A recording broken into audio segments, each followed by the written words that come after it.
বিরতির পর স্বাগত। রাজ্যে চুরির ঘটনা অহরহ বৃদ্ধি পাচ্ছে, যাকে কেন্দ্র করে আতঙ্কিত রাজ্যবাসী।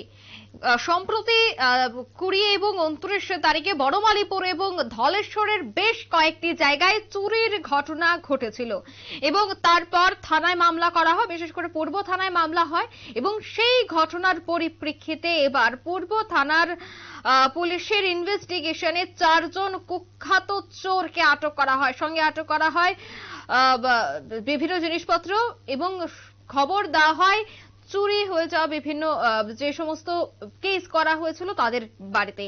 মূলত বলাই হচ্ছে যে রাজ্যে প্রতিনিয়ত চুরির কাণ্ড ঘটছে, সেই জায়গায় পুলিশ একেবারে নীরব দর্শকের ভূমিকা পালন করছে বা দেখা যাচ্ছে যে চোরের সাঙ্গ পাঙ্গদের পুলিশ আটক করতে সক্ষম হচ্ছে। সেই জায়গায় চোরের যে মূল মাস্টার মাইন্ড তাকে পাকড়াও করতে ব্যর্থ, যার ফলে এই ধরনের চুরির ঘটনা প্রতিনিয়ত অহরহ বৃদ্ধি পাচ্ছে।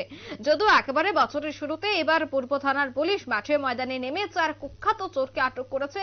ইতিমধ্যেই বিভিন্ন চুরি যাওয়া সামগ্রী তাদের থেকে উদ্ধার করা হয়েছে, স্বর্ণালংকার উদ্ধার করা হয়েছে, পূজার বিভিন্ন সরঞ্জাম উদ্ধার করা হয়েছে সেই কুখ্যাত চোরগুলি থেকে। সে বিষয়ে সংশ্লিষ্টরা এবং পুলিশ আধিকারিকরা কি বলছেন শুনুন। গত মাসে 2023 ডিসেম্বরের 20 তারিখ এবং 29 তারিখে বনমালীপুর এবং ধলেশ্বরে কয়েকটি চুরির ঘটনা আমাদের এখানে রিপোর্ট হয়।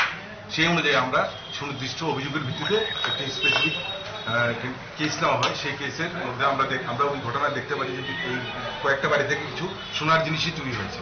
তো সোনার জিনিস চুরি হয়েছে, অন্য কোনো জিনিস ওরা নেয়নি। তখন আমরা বুঝতে পারলাম এটা একটা নির্দিষ্ট গ্যাংয়ের কাজ। অ্যাকর্ডিংলি আমরা পূর্ব থানা অফিসারদেরকে নিয়ে একটা টিম তৈরি করি এবং সেই টিম খোঁজখবর নেওয়া শুরু করে এবং ফাইনালি ওসি তার সোর্সের মাধ্যমে বাইচুং নামে একজনকে গ্রেপ্তার করতে সক্ষম হয়, যার নাম অমিত দেববর্মা। অমিত দেববর্মাকে জিজ্ঞাসাবাদ করার পর আমরা একটি বালা এবং 2টি কানের রিং, সোনার রিং আমরা উদ্ধার করতে পারি, যেগুলি গৌতম দেবের বাড়ি থেকে চুরি হয়েছিল বনমালী।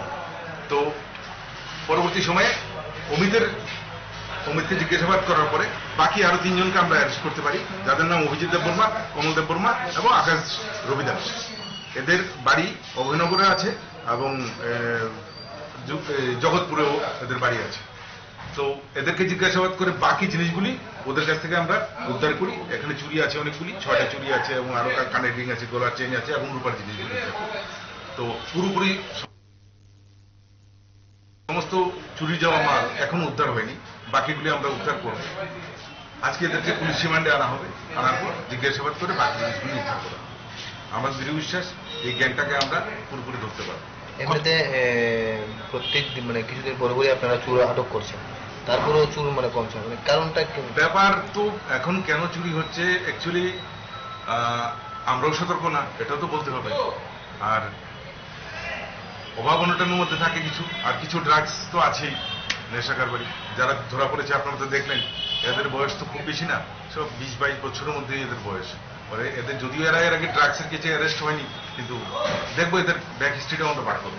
এমনিতে তাদের সাথে কথাবার্তা বলে কি মনে হয়েছে? কথাবার্তা বলে তো আমরা জিনিসপত্র উদ্ধার করতে পারলাম, বাকি জিনিসগুলো আমাদের উদ্ধার করতে। আরো কি আছে? আশা করি আছে, কারণ আমাদের তো মাল উদ্ধার হয়নি এখন। যে গ্যাংটা এতদিন ধরে কাজ করছিল শহরতলি আছে, শহরে যে রিনাউন্ড গ্যাং সেটা এখন ভিতরে আছে, জেলে আছে। এরা নতুন, জাস্ট এই গ্যাংটা জাস্ট নতুন। কত টাকার মাল উদ্ধার হয়েছে? মিনিমাম 4-5 লাখ টাকার জিনিস তো হবে। কতজনকে আটক করা হয়েছে? 4 জনকে আটক করা হয়েছে। এর মধ্যে কি মাস্টারমাইন্ড রয়েছে?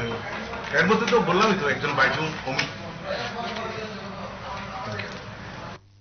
আপনারা শুনলেন পুলিশ আধিকারিকের বক্তব্য এবং তারা জানাচ্ছেন যে আগামী দিনে যারা এই সমস্ত চুরির কাণ্ডে যুক্ত রয়েছে তাদেরকেও পুলিশ অতি সত্বর পাকড়াও করবে। নিয়ে নিচ্ছে ছোট একটি বিজ্ঞাপন বিরতি, সাথে থাকুন।